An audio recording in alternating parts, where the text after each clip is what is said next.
Square life টিভির পক্ষ থেকে অসংখ্য ধন্যবাদ। প্রিয় শ্রোতা, খেলা তো শুরু, ফের ইরানে পাল্টা হামলা করছে ইসরায়েল। রানের একটি লক্ষ্যবস্তুকে ক্ষেপণাস্ত্র হামলা চালিয়েছে ইসরায়েল। মার্কিন সম্প্রচার মাধ্যম এবিসি নিউজ এই তথ্য জানিয়েছে। ইরানের রাষ্ট্রীয় টেলিভিশন দেশটির ইস্পাহান শহরে বিস্ফোরণের খবর দিয়েছে। দলা হিসেবে গত শনিবার ইসরায়েলে নজিরবিহীন ড্রোন ও ক্ষেপণাস্ত্র হামলা চালিয়েছিল ইরানে। হামলার জবাব দেওয়া হবে বলে আগেই ঘোষণা দিয়েছিল ইসরায়েল। যুক্তরাষ্ট্র ও বেশ কয়েকটি ইউরোপীয় দেশ ইসরায়েলকে পাল্টা হামলা না চালানোর জন্য আহ্বান জানিয়েছিল, কিন্তু ইসরায়েল এই আহ্বান উপেক্ষা করেই স্থানীয় সময় আজ শুক্রবার ভোরে ইরান ক্ষেপণাস্ত্র হামলা চালায়। ইরানে আসলে আজকে হলোটা কি এখন পর্যন্ত যা জানা গেছে। ইরানের রাষ্ট্রীয় গণমাধ্যমের খবর অনুযায়ী আজ শুক্রবার দেশটির মধ্যাঞ্চলে ইস্পাহান প্রদেশে একাধিক বিস্ফোরণে কেঁপে ওঠে। যুক্তরাষ্ট্রের কর্মকর্তারা মার্কিন সংবাদ মাধ্যমগুলোকে বলেছে ইরানে প্রতিশোধমূলক হামলা চালিয়েছে ইসরায়েল, তবে বিদেশ থেকে ইরানে কোনো হামলা হয়নি বলে খবর জানিয়েছে ইরানি গণমাধ্যম। এক সপ্তাহের কম সময়ে গত শনিবার রাতে ইসরায়েলের প্রথমবারের মতো সরাসরি হামলা চালায় ইরান। তারা ৩০০টিরও বেশি ড্রোন ও ক্ষেপণাস্ত্র ছুড়েছিল। এপ্রিল সিরিয়ার রাজধানী দামেস্কে ইরানের কনসুলেটে ক্ষেপণাস্ত্র হামলা হয়। এই হামলায় ইরানের বিপ্লবী গার্ড বাহিনীর বিদেশি কার্যক্রম পরিচালনাকারী কুদস ফোর্সের জ্যেষ্ঠ commander brigadier general Mohammad Reza Zahidi সহ কয়েকজন সামরিক কর্মকর্তা নিহত হয়। এই হামলার জন্য ইসরায়েলকে দায়ী করে গত শনিবার বদলে নেয় ইরান। এখন ইসরায়েলের প্রতিশোধমূলক হামলার খবর এলো। ইরানের অভ্যন্তরে ইসরায়েলের চালানো এই হামলা সম্পর্কে সর্বশেষ যা জানা গেল তার আদ্যপন্ত এক বিশেষ প্রতিবেদনে তুলে ধরেছে বার্তা সংস্থা এএফপি। আজ শুক্রবার ইরানের বার্তা সংস্থা ফারাসের খবরে বলা হয়, দেশটির ইস্পাহান প্রদেশের উত্তর পশ্চিমের শেকারি বিমান ঘাটের কাছে 3টি বিস্ফোরণের শব্দ শোনা গেছে। ইরানের মহাকাশ সংস্থার মুখপাত্র হোসেন দালিল রিয়ান বলেছেন, বেশ কয়েকটি ড্রোন গুলি করে ভূপাতিত করা হয়েছে। ইরানে কোনো ক্ষেপণাস্ত্র হামলাই হয়নি। নাম প্রকাশে অনিচ্ছুক যুক্তরাষ্ট্রের এক কর্মকর্তা মার্কিন সংবাদ মাধ্যম সিএনএনকে বলেছেন, ইরানের অভ্যন্তরে ইসরায়েলের হামলার লক্ষ্যবস্তু পারমাণবিক স্থাপনা ছিল। প্রিয় শ্রোতা, ইরানের বার্তা সংস্থা তাসনিম বলছে, ইস্পাহান প্রদেশে অবস্থিত পারমাণবিক স্থাপনা সম্পূর্ণ নিরাপদ আছে। ওয়াকিবহল একাধিক সূত্রের বরাত দিয়ে বার্তা সংস্থা তাসনিমের খবরে বিদেশ থেকে ইরানের কোনো হামলা হওয়ার কথা সম্পূর্ণ অস্বীকার করছে।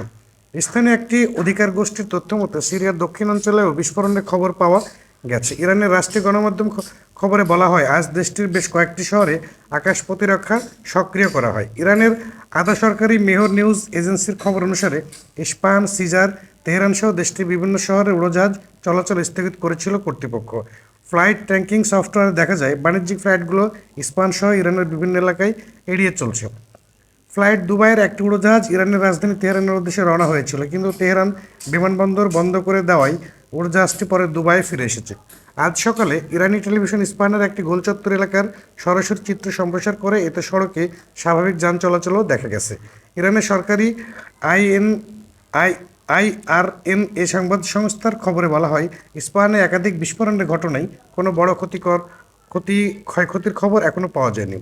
ইরান সিরিয়ার বিস্ফোরণ ও হামলার খবরে বিষয়ে জানতে চাওয়া হলে ইসরায়েলের সামরিক বাহিনী আজ বার্তা সংস্থা এএফপিকে বলেছে, এই ব্যাপারে এই মুহূর্তে তাদের দিক থেকে কিছু বলার নেই। ঘটনার বিষয়ে হোয়াইট হাউস বা পেন্টাগনের কাছ থেকে তাৎক্ষণিক কোনো মন্তব্য পাওয়া যায়নি।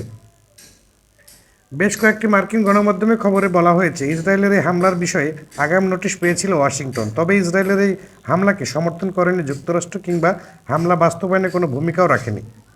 ইরানে ইসরায়েলের হামলার সহায়ক ছিল না যুক্তরাষ্ট্র। ইরানে ইসরায়েলের হামলা চালাতে পারে বলে আগে জানতে পেরেছিল যুক্তরাষ্ট্র, তবে এই দেশটি এই হামলাকে সমর্থন দেয়নি। এই হামলার সঙ্গে যুক্তরাষ্ট্রের কোনো সম্পৃক্ততা নেই। সংশ্লিষ্ট সূত্রে বরাতে কয়েকটি মার্কিন গণমাধ্যম এমন খবর জানিয়েছে।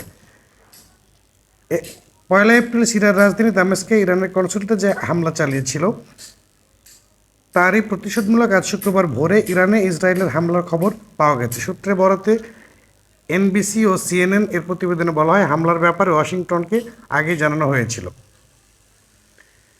আমেরিকার এক জ্যেষ্ঠ কর্মকর্তা সিএনএনকে বলে, গতকাল বৃহস্পতিবার ইসরায়েল যুক্তরাষ্ট্রকে বলেছিল তারা কয়েক মিনিটের মধ্যে ইরানে প্রতিশোধমূলক হামলা চালাবে। ওই কর্মকর্তা আরও বলেন, আমরা এই হামলাকে সমর্থন জানাইনি।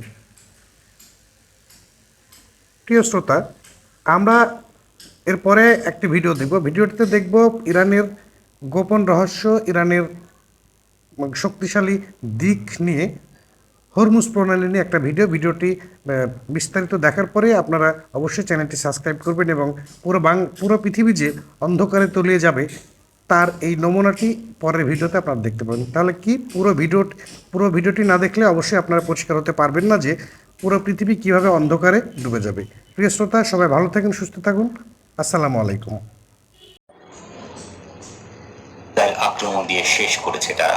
এখন ইসরায়েল যদি পাল্টা পদক্ষেপ নেয় তাহলে তেহরান তার ভয়ঙ্কর চেহারা দেখিয়ে দেবে সেকেন্ডের মধ্যে। ইরানে হামলা হলে দেশটি কিভাবে জবাব দিবে তা বলে দিয়েছে। এভাবেই প্রকাশ হয়ে গেছে ইরানের সুপার ওয়েপনের খবর। নিশ্চিন্তে বলা যায় যে ইসরায়েল ও তার সাথী পশ্চিমা জোট যদি ইরানের এই চরম অস্ত্রের গুরুত্ব বুঝে থাকে তাহলে জীবনেও দেশটির দিকে চোখ তুলে তাকানোর সাহস পাবে না। অস্ত্রটি কি? সিরিয়ায় ইরানি দূতাবাসে ইসরায়েলি হামলার পর হরমুজ প্রণালীতে একটি জাহাজ জব্দ করেছে ইরান। ইরানের ইসলামিক রেভলিউশনারি গার্ড জাহাজটি জব্দ করে নিজেদের জলসীমায় নিয়ে গেছে। খবরটি ইরানের রাষ্ট্রীয় গণমাধ্যমে জোরে সোরে প্রচার করছে। তারপরেই ইসরায়েলি ভূখণ্ডের দিকে শত শত ড্রোন ও মিসাইল ছুড়েছে দেশটি। এই হরমুজ প্রণালী ইরানের সুপার ওয়েপন। প্রণালীটি বন্ধ করে দেওয়ার হুমকি দিয়েছে ইরান। পৃথিবীর সবচেয়ে গুরুত্বপূর্ণ এই সমুদ্র পথ বন্ধ হলে পৃথিবী অন্ধকার হয়ে যাবে। কি আছে হরমুজ প্রণালীতে যার অভাবে পৃথিবী অন্ধকার হয়ে যাবে?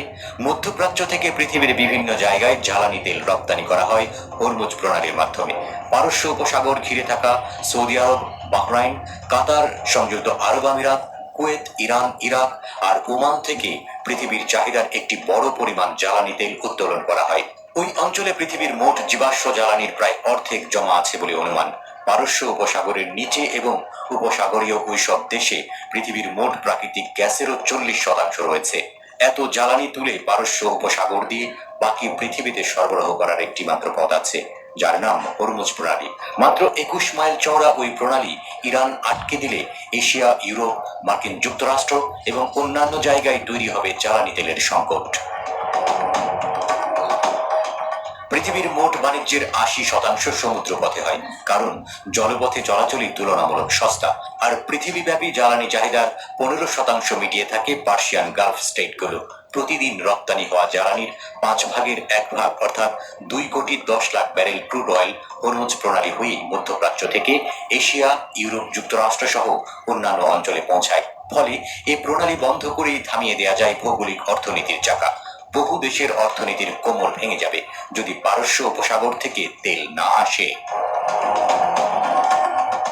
অবশ্য এমন দিন যে আসতে পারে তা আগেই ভেবে রেখেছে মার্কিন যুক্তরাষ্ট্র। ইরান বাদে উপসাগরীয় দেশগুলোকে মার্কিন দাসী বলা যায়। তাদেরকে ব্যবহার করে গুরুত্বপূর্ণ ওই সাগরপথে দখলদারিত্ব বজায় রাখতে উপসাগর ঘিরে স্থাপন করা হয়েছে অনেকগুলো মার্কিন সামরিক ঘাঁটি। মার্কিন পঞ্চম নৌবহরও পারস্য উপসাগরে। মধ্যপ্রাচ্যে মার্কিন যুক্তরাষ্ট্রের লোভ আর খবরদারি ঠেকাতে লং রেঞ্জ মিসাইল আর হাইপারসনিক মিসাইল সহ শক্তিশালী অস্ত্র ভান্ডার গড়ে তুলেছে ইরান। বিপুল পরিমাণ জল মাইনও আছে দেশটির হাতে। মুহূর্তেই বন্ধ হয়ে যাবে হরমুজ প্রণালী। পশ্চিমা অবরোধের কারণে অনেকদিন থেকে জ্বালানি তেল বিক্রি করতে পারছে না ইরান। সেই ক্ষোভও জমা আছে। এখন ইসরায়েল পন্থীরা এই ক্ষোভের আগুন আপোষে নিভতে দিলে আপাতত পৃথিবীটা বাঁচে।